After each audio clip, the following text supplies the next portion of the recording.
a principios del siglo XX, dos autores, von Frey y Goldscheider, idearon dos teorías diametralmente opuestas en relación con la forma como la piel, tanto superficial como profunda, podía ser estimulada y a la vez receptar el estímulo sensitivo, ya sea de dolor, temperatura o de propiocepción consciente. Von Frey le llamó a su teoría específica o de especificidad.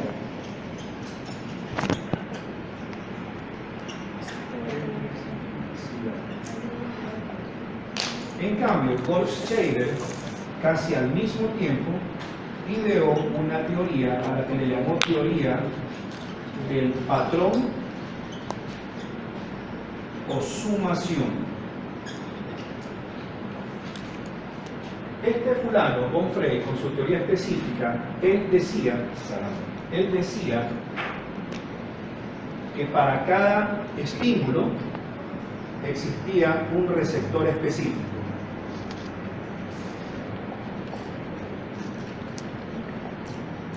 Y a raíz del descubrimiento o la ideación de la teoría en cuestión, vinieron Meissner, Merkel, Pacini, Ruffini, Krauss, etcétera, etcétera, dándole a cada uno de sus descubrimientos el respectivo uso. Por ejemplo, Meissner para discriminación táctil de 2 puntos,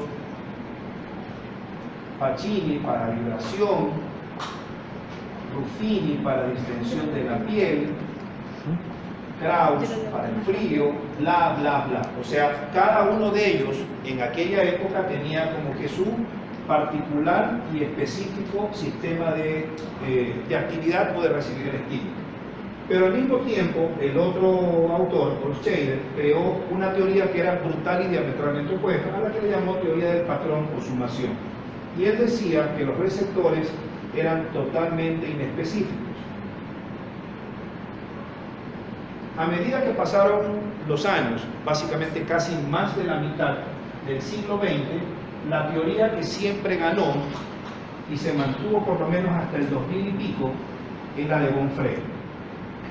Pero a partir de un par de artículos que después hicieron como que réplica en otras partes del mundo, que creo que se escribieron a finales de los años 90, o sea, imaginemos que ha sido 1998, y de ahí en adelante hasta la actualidad, se descubrió que en realidad casi prácticamente más del 90% de los receptores que están en la piel son indistinguibles anatómicamente hablando.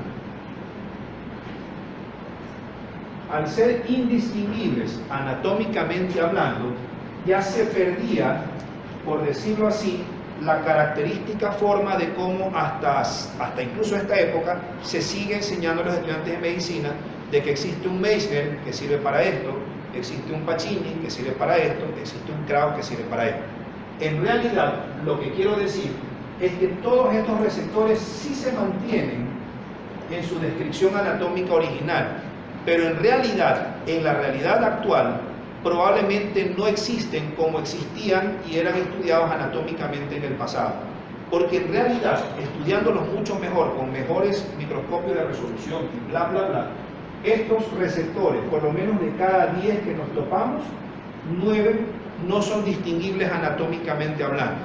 Eso significa que si nosotros tenemos segmentos superficiales de la piel y mientras estamos profundizándonos en la piel hasta las capas más profundas, hasta un poco antes de llegar al tejido celular subcutáneo, se asume que por definición la mayoría de todos los receptores que están en la parte más superficial de la piel siempre van a ser básicamente los que no están encapsulados.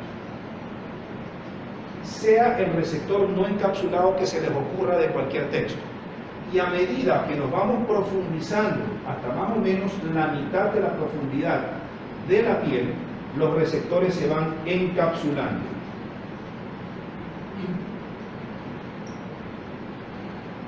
¿Sí? Por lo tanto, la teoría de decir existe un Meissner, sí y no, sí existe. La diferencia es que en realidad, les voy a poner un ejemplo, nosotros nos podemos topar con un corpúsculo de Meissner. El corpúsculo de Meissner es un corpúsculo encapsulado, es un corpúsculo de adaptación rápida y básicamente sirve o serviría para la descripción antigua, para la discriminación táctil entre dos puntos. Pero en realidad, si a este Meissner yo le aplico una diferente forma de estimularlo y en vez de tratar de estimularlo a través del estímulo de discriminación táctil de dos puntos y utilizo otro tipo de propiocepción consciente, por ejemplo, ¿cuál? Vibración. Esa vibración podría estimular a un Meissner y no necesariamente estimular a un Pacini. No sé si me hice entender. ¿Con eso qué quiero decir? Que todos los receptores encapsulados y los no encapsulados pueden eventualmente, dependiendo de cómo lo estimulo, funcionar para algo para lo que originalmente no nos enseñaron o por lo menos no les están enseñando a ustedes. No sé si me hago entender. Por lo tanto, sí, para términos académicos, Meissner sirve para esto, pero la realidad es muy distinta.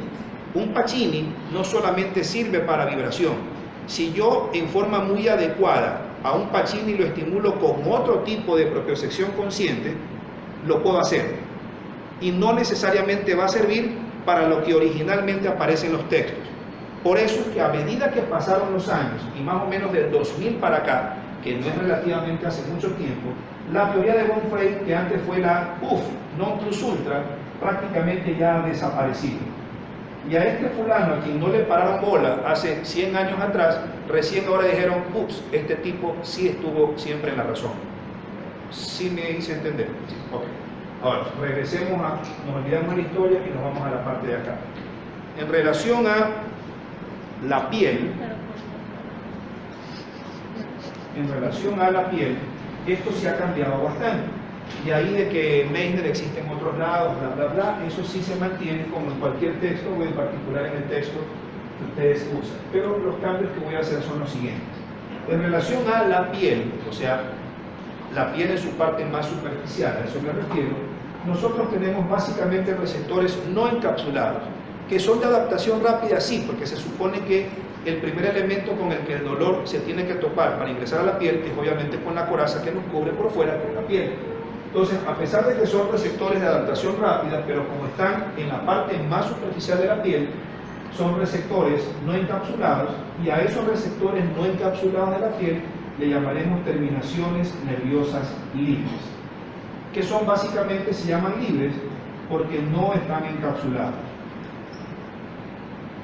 Aquí estoy hablando de la piel, por si acaso, solamente y estrictamente de la piel. Estas terminaciones nerviosas libres o no encapsuladas, a su vez se subespecializan en tres: los mecanoreceptores, los termoreceptores y los receptores nociceptivos o nocimodales. Noci significa, por si acaso, N-O-C-I, por si acaso significa dolor. ¿Sí? Pero básicamente dolor con destrucción tisular.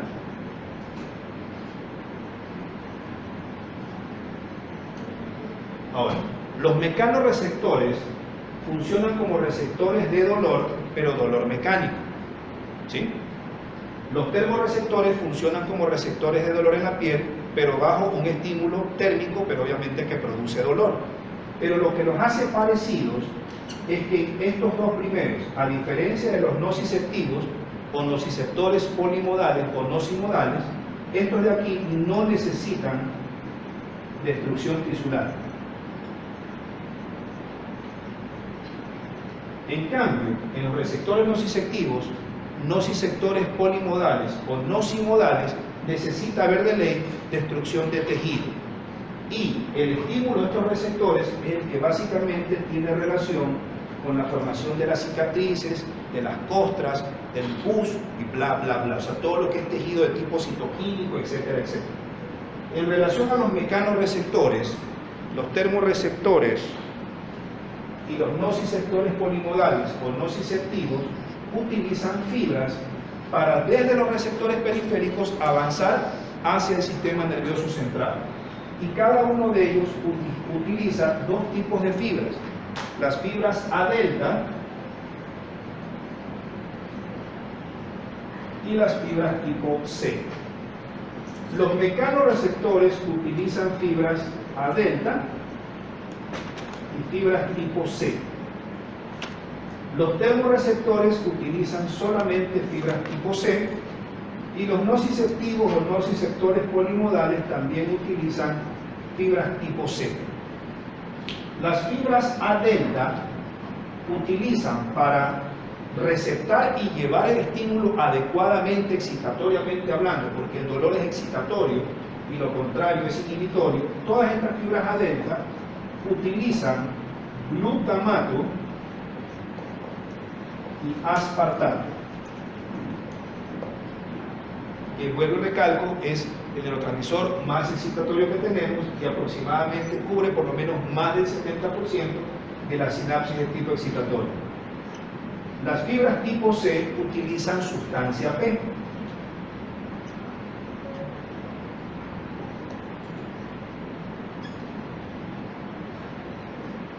Que también es un neuromodulador, no es tanto un neurotransmisor, es un neuromodulador sumamente doloroso, pero a pesar de que es muy doloroso, a diferencia del glutamato, es mucho más difícil calmar el dolor con medicación por el solo hecho de ser una fibra que transmite mucho dolor. Y uno diría, mientras más dolor produce, uno podría eventualmente disminuirlo con mejor proporción.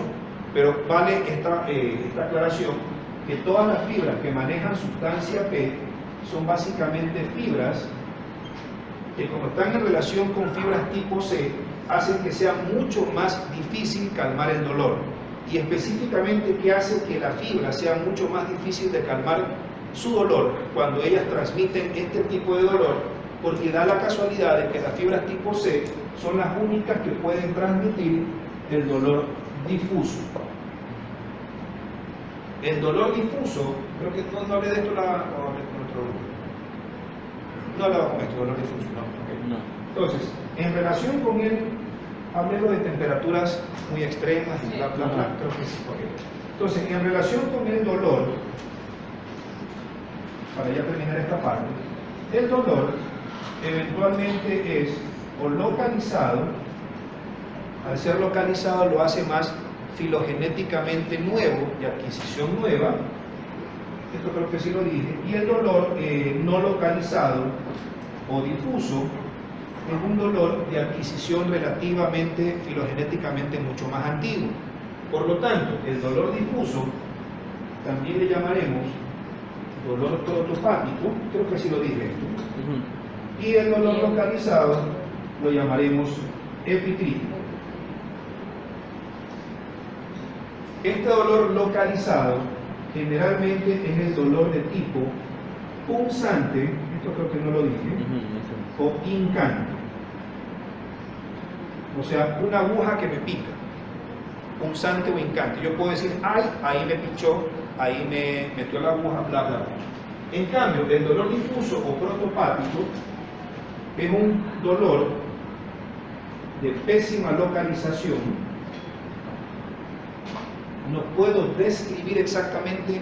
En una quemadura puede quemarse todo un brazo y yo no puedo decidir qué parte del brazo me duele exactamente. O por ejemplo, un dolor de tipo oncológico, por ejemplo una metástasis a un ganglio, imaginémonos un ganglio en la cadena paravertebral. Ustedes no pueden decidir si por ejemplo está afectado, qué sé yo, el dermatoma T4 y el ganglio torácico 4 en relación con el lado izquierdo, o sea, todo lo que es inervación en cinturón alrededor del pezón. Yo no puedo decir, ok, me duele este sectorcito alrededor del pezón, pero me duele exactamente aquí. la sensación es básicamente dolorosa en toda la extensión, como si estuvieran rodeados por un cinturón de dolor, ¿sí? A eso se le llama dolor difuso o de pésima localización, pero también se le llama dolor quemante,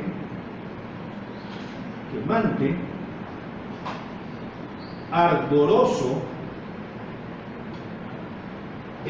la picazón, la sensación de prurito, la picazón. Nadie puede decir, me pica riquísimo en este pedacito, el resto no tanto. No, la picazón es en un segmento muy en relación con un dermatoma. El prurito o la picazón también es una forma no de dolor, pero de mala interpretación de la sensibilidad. En este caso, la sensibilidad del dolor. Otro nombre que tiene el dolor protopático o difuso es el dolor urente,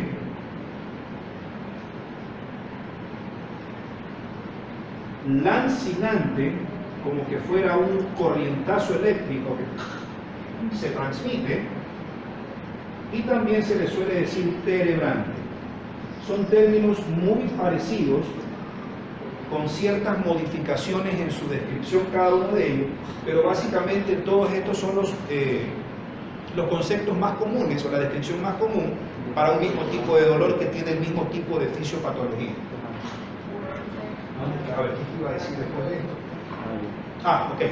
Entonces, pasó el tiempo y manteniéndonos durante el siglo XX, a inicios del siglo XX, un tipo se le ocurrió la fantástica idea, aunque torpe en el caso de él, físicamente hablando, porque él mismo se cortó el nervio radial para probar una teoría y hizo una contribución brutal que se mantiene hasta el día de hoy. Pero bueno, se cortó el nervio radial y se jodió la parte radial, pero bueno.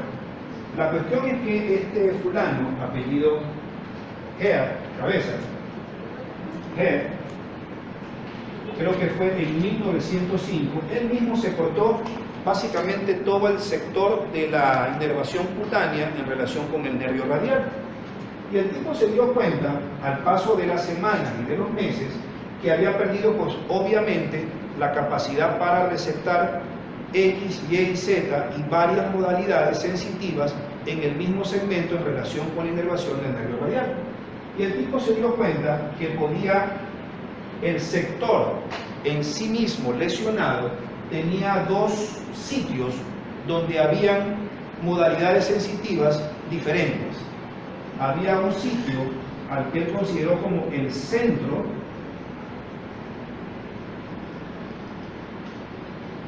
y una periferia en relación con cada nervio, me refiero, una periferia que lo rodeaba.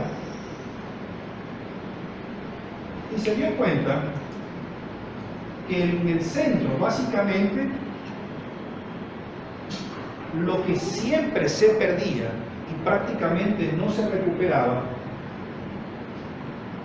era la sensibilidad, básicamente dolorosa. Esa se puede decir que se pierde en un prácticamente 100%. O sea, me refiero a la sensibilidad dolorosa en relación con la piel, o sea, cutánea. Pero en la periferia,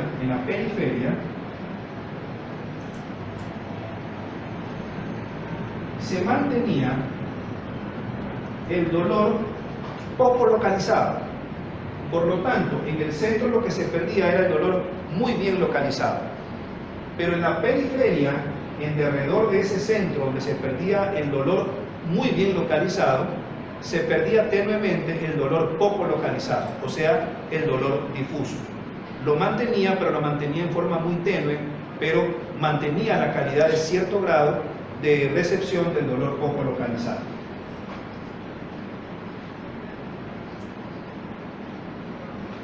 Y también se mantenía a medias, les voy a poner aquí un dibujito, se mantenía como que más o menos las diferencias extremas de temperatura. O sea, entre sentir el calor del sol y brutalmente lo antagónico, sentir un témpano de hielo. Estoy tratando de ser exagerado para que me entiendan. Pero en cambio, en esa misma periferia se perdían, pero en esta periferia sí se perdían 100%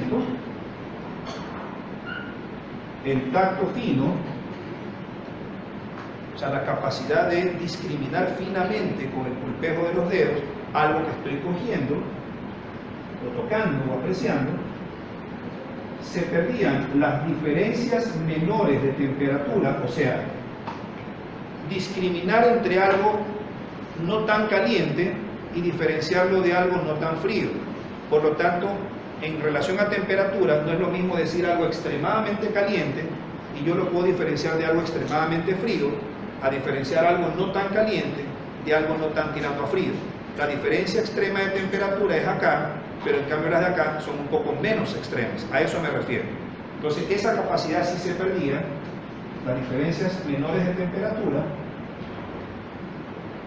pero la que sí se perdía en forma notable era la discriminación de dos puntos.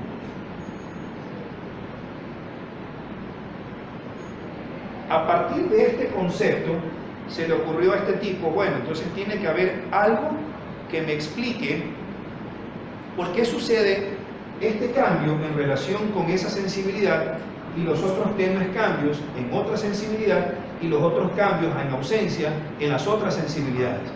Y debía algo explicar eso. Y más o menos pasaron algunos años, hasta mediados de los 50, 1950 y algo, y un fulano apellido Sherrington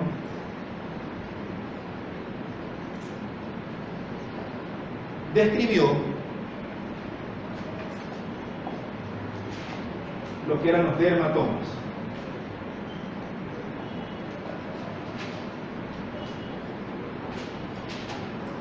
No, perdón, no es así, déjenme escribirlo bien. Sherrington.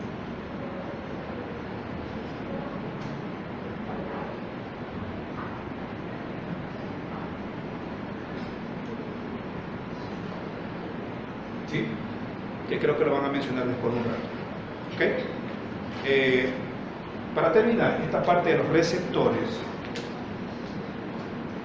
en relación a la piel, podemos dividirlos en receptores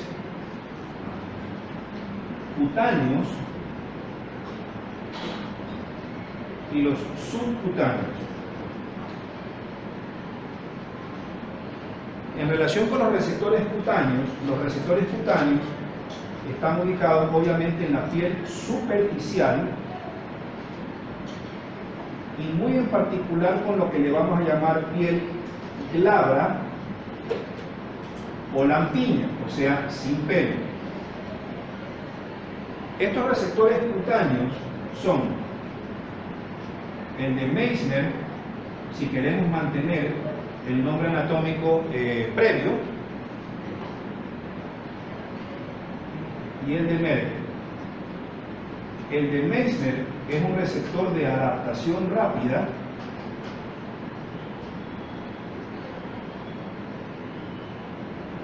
y el de Merkel es un receptor de adaptación lenta.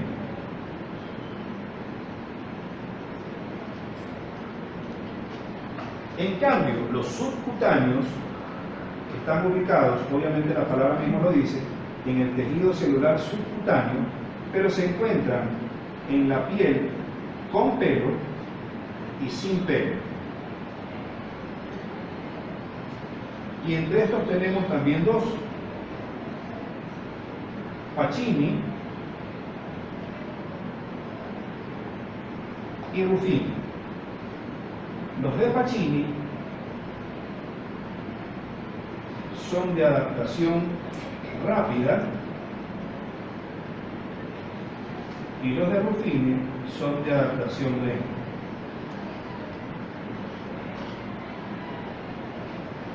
¿Qué significa adaptación rápida y adaptación lenta? Imaginémonos que el receptor es todo esto, con un inicio del estímulo y un final del estímulo. Los receptores de adaptación rápida inciden en el inicio pero como están muy bien mielinizados, el estímulo se salta hasta el final y por lo tanto la conducción es mucho más rápida. En cambio, los de adaptación lenta son o muy poco mielinizados o amielínicos, y desde su inicio el estímulo se mantiene en forma constante y persistente, y por lo tanto se demora un siglo para llegar a estimularlo finalmente. ¿Sí? Ok. Y para terminar esta partecita,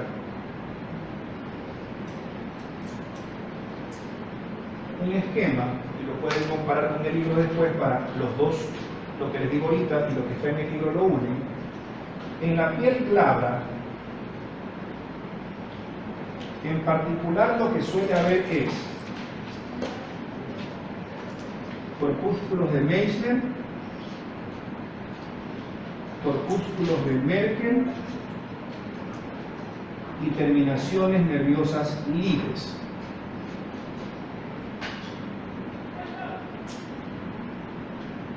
En la piel con pelo, o sea, la no glabra, esto es piel glabra, lampiña o sin pelo, esta es piel con pelo o no lampiña. Obviamente si hay pelo, tiene que haber el principal mecanorreceptor de la piel, o sea, del tejido cutáneo, que sería el mismo pelo, o sea, el folículo piloso. Y también discos de Merkel. Antes se pensaba que los discos de Merkel solamente debería haber en piel glabra, pero en realidad también en muchas personas, en su piel con pelo, puede haber un disco de Merkel, discos o receptores de Merkel, pero son receptores de Merkel modificados. Por lo tanto, lo que aparece en algunos textos está como que relativamente equivocado. Y en tercer lugar, terminaciones nerviosas libres.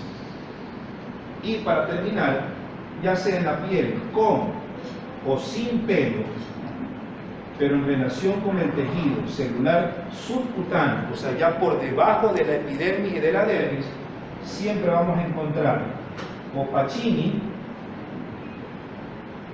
o Ruffini. El uso neuromuscular en la mayoría de textos actuales se lo suele clasificar en dos tipos de uso neuromuscular, pero a eso que les voy a decir también les voy a hacer un pequeño cambio.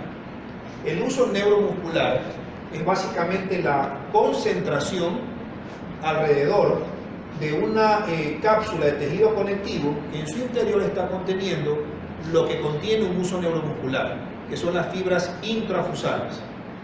Lo que está fuera de todo lo que es uso neuromuscular y por ende por fuera de las fibras intrafusales son fibras mucho más grandes, mucho más amplias, pero siguen siendo fibra muscular.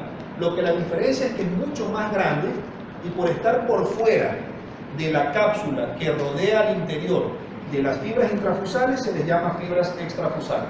Entonces repito, el uso neuromuscular es básicamente una condensación con una cápsula de tejido conectivo que contiene en su interior fibras muy pequeñas en diámetro muscular. A esas fibras se les llama intrafusales. Las que están por fuera no tienen lo que tiene el uso, o sea, ningún tipo de, si no fue la palabra, cápsula de tejido conectivo y son peladas, por decirlo así, como fibra muscular. Pero como es más grande, es más gruesa y su inervación es muy parecida, pero es mucho más grande que la de las fibras intrafusales, por el hecho de estar afuera, se le llaman fibras extrafusales. Ahora, a estos usos neuromusculares también se lo dividió hace algún tiempo en dos tipos de uso: uso neuromuscular primario y uso neuromuscular secundario. Pero a lo que les acabo de hacer o de decir, les voy a hacer un pequeño cambio. Dentro del uso neuromuscular existen fibras intrafusales. Las fibras intrafusales son de dos tipos: las en bolsa nuclear, porque tienen una bolsa en el ecuador, ¿ya?, que no se contrae, sino que solamente se elonga o se estira pero no se contrae, sino se elonga o se estira, y la fibra es en cadena nuclear. ¿Ok? Ahora, en derredor de estas dos, ya sea las de bolsa nuclear o las de cadena nuclear, tenemos dos tipos de inervación sensitiva. No es lo mismo lo que voy a decir ahorita que lo que voy a decir después en relación a la inervación motora. La inervación sensitiva es tanto para los de bolsa nuclear como para los de cadena nuclear. Pero ojo, las fibras extrafusales no tienen inervación sensitiva. Para que un músculo, a través de su fibra extrafusal, se contraiga todo el paquete muscular grosero, o sea, un bíceps, un tríceps, un glúteo, un bla, bla, bla, cualquier músculo grande, se tiene que contraer primero la fibra intrafusal y termina al mismo tiempo con la fibra extrafusal. Pero la fibra intrafusal es la que tiene inervación sensitiva y también tiene inervación motora. La fibra extrafusal no tiene inervación sensitiva, solamente tiene inervación motora. ¿Sí? Entonces comenzamos con ese tipo de diferenciación. Siguiente. Dentro de del uso neuromuscular, dos tipos de fibras, intrafusal en bolsa nuclear y en cadena nuclear. Las dos tienen inervación sensitiva. Diferencia entre las dos. Las de bolsa nuclear tienen dos tipos de inervación sensitiva, pero por igual, o sea, 50 y 50%, ya sea ángulo espiral o en ramillete. En cambio, las de cadena nuclear tienen más inervación sensitiva en ramillete y menos ángulo espiral. Repito, las fibras en bolsa nuclear tienen por igual inervación sensitiva, ángulo espiral y en ramillete. Las de fibra en cadena nuclear tienen más inervación sensitiva en ramillete y menos inervación sensitiva, ángulo espiral. Ahora, cualquiera de las dos, ya sea en bolsa nuclear o en cadena nuclear, las que tienen inervación sensitiva, ángulo espiral, le vamos a llamar fibra intrafusal primaria. Y las que tienen inervación sensitiva en ramillete, fibra intrafusal secundaria. Repito, independientemente de si son en bolsa o en cadena nuclear, ¿ya? Las fibras intrafusales primarias serán aquellas que tienen inervación sensitiva ángulo espiral, ya sea la de bolsa nuclear o la de cadena nuclear. El otro lado, en cambio, las fibras intrafusales en la que a inervación sensitiva se refiere, van a ser secundarias cuando están en relación con en ramillete. Todo lo que es ángulo espiral es fibra intrafusal primaria, todo lo que es en ramillete es fibra intrafusal secundaria. Ahora, la inervación sensitiva, ¿cómo se realiza? En el momento en que ustedes están normotensos, en lo que a músculo se refiere, significa que tienen una normobasalidad en relación a la contracción muscular. No hay ni contracción muscular, ni tampoco hay estiramiento muscular. Y a eso se le llama propiocepción inconsciente. Se llama inconsciente porque es propioceptiva, pero no es consciente porque no asciende hasta la corteza cerebral, sino que es inconsciente porque llega a la corteza cerebelosa. Eso lo veremos en medio, pero nos aguantamos ahorita aquí. La elongación, o sea, el estiramiento inicial de un músculo, termina estimulando la inervación sensitiva, ya sea la ángulo espiral o la en ramillete, ya sea en una fibra intrafusal primaria o en una fibra intrafusal secundaria. Esa inervación sensitiva trasciende hasta la médula espinal y la médula espinal contesta motrizmente hablando a través de neuronas motoras gamma. Entonces repito, algo me elonga la fibra. Elongar significa me estira la fibra. Al estirar la fibra, el estiramiento inicial de la fibra muscular, ya sea intrafusal primaria o intrafusal secundaria, me estimula ya sea lo ángulo espiral o lo en ramillete. Las dos formas de inervación sensitiva. Eso viaja hacia la médula espinal y básicamente llega en las astas, básicamente casi anteriores, en dos láminas, la lámina 6 y la lámina 7. Ahorita cópienlo o escúchenme y después lo van a entender. Una vez que llegan a la lámina 6 y a la lámina 7, la que contesta motrizmente hablando es la lámina 9, a través de las motoneuronas gamma. Las motoneuronas gamma están ubicadas ¿en dónde? En las astas anteriores. De las astas anteriores y de las motoneuronas gamma salen ¿qué cosa? Las fibras motoras gamma. Esas fibras motoras gamma regresan nuevamente ¿a dónde? A la fibra intrafusal, al uso neuromuscular. Y al ingresar atraviesan la cápsula y lo que hacen es sinaptizar en los extremos de cada una de las fibras. Y lo que hacen es lo contrario de lo originalmente que era la elongación o estiramiento, la contraen. Pero la contracción posterior vuelve a excitar la inervación sensitiva original y corre y va de nuevo. ¿Eso qué quiere decir? Que para que un músculo, inicialmente hablando, se contraiga, tiene que inicialmente, ¿qué cosa? Elongarse y estirarse. Pero una vez que la elongación se dio al inicio, la contracción terminó, pero esa contracción, si se mantiene, lo que hace es vuelve nuevamente ¿a qué cosa? A contraer nuevamente la fibra muscular, pero vuelve a iniciar la inervación sensitiva. Y corre y va de nuevo, y corre y va de nuevo, mientras nosotros mantengamos la contracción muscular. En el momento en que la contracción muscular cesa, porque la persona deja de hacer ejercicio, por decir cualquier bobería, otra vez vuelve el músculo a normobasalidad.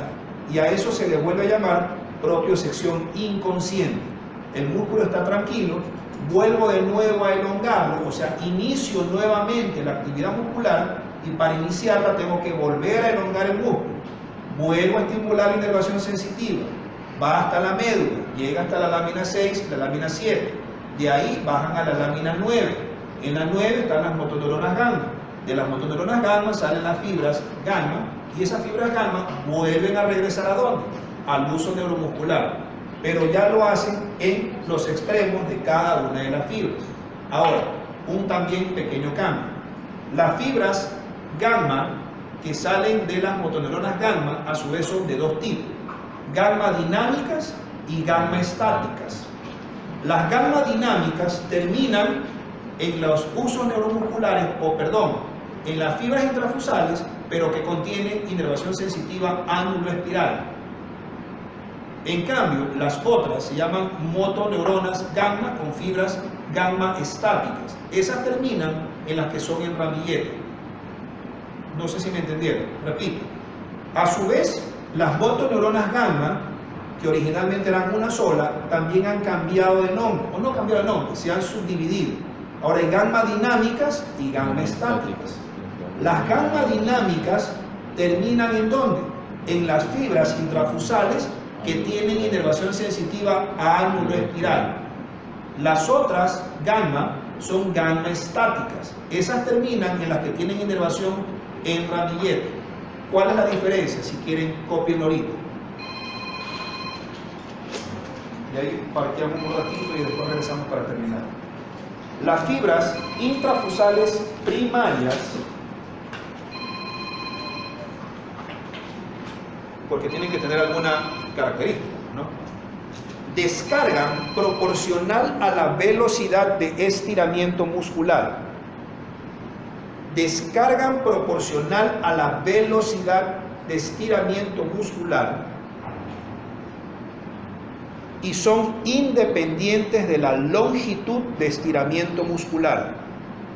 Repito, las fibras intrafusales primarias, o sea, las que están en relación con la terminación ángulo-espiral, sirven para descargar proporcionalmente a la velocidad de estiramiento muscular y son independientes de la longitud de estiramiento muscular.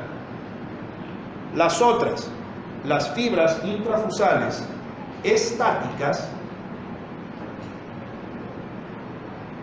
son independientes de la velocidad de estiramiento muscular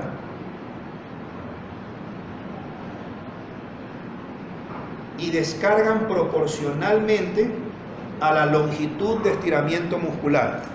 O sea, exactamente lo contrario. Repito, las que son dinámicas descargan proporcional a la velocidad y son independientes de la longitud.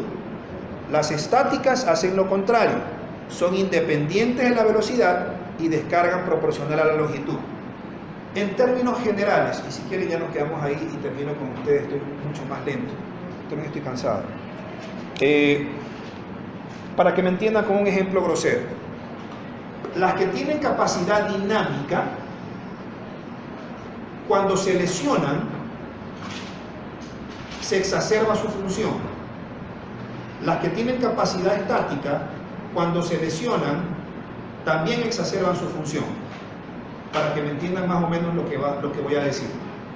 Cuando ustedes tienen una lesión piramidal, o sea, del fascículo córtico espinal, o sea, algo que me lesionó mi corteza cerebral en el trayecto entre la corteza hacia la médula espinal, creo que sí saben de qué estoy hablando, el fascículo córtico espinal o sistema piramidal o córtico espinal, si algo lo lesiona, se exacerba la capacidad del uso neuromuscular, de la fibra intrafusal primaria. O sea, la actividad que tenían se exacerba en relación con quién. Descargan mucho más en relación a la velocidad y en cambio no hacen casi nada en relación a la longitud.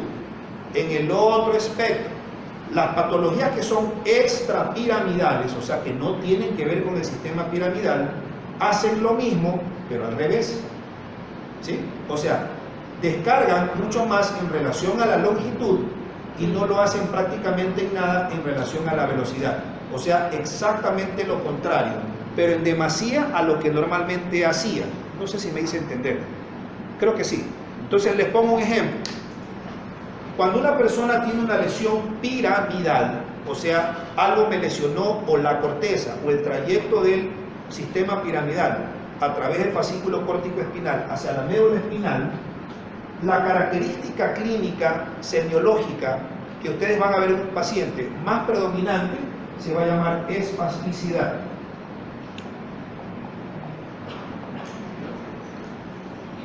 La espasticidad significa clínicamente que el fulano tiene una lesión que hace que su uso muscular o sus fibras intrafusales, en este caso las primarias, descarguen mucho más exageradamente en relación a quién, a la velocidad, y prácticamente lo hagan recontra 1000 veces menos en relación a la longitud.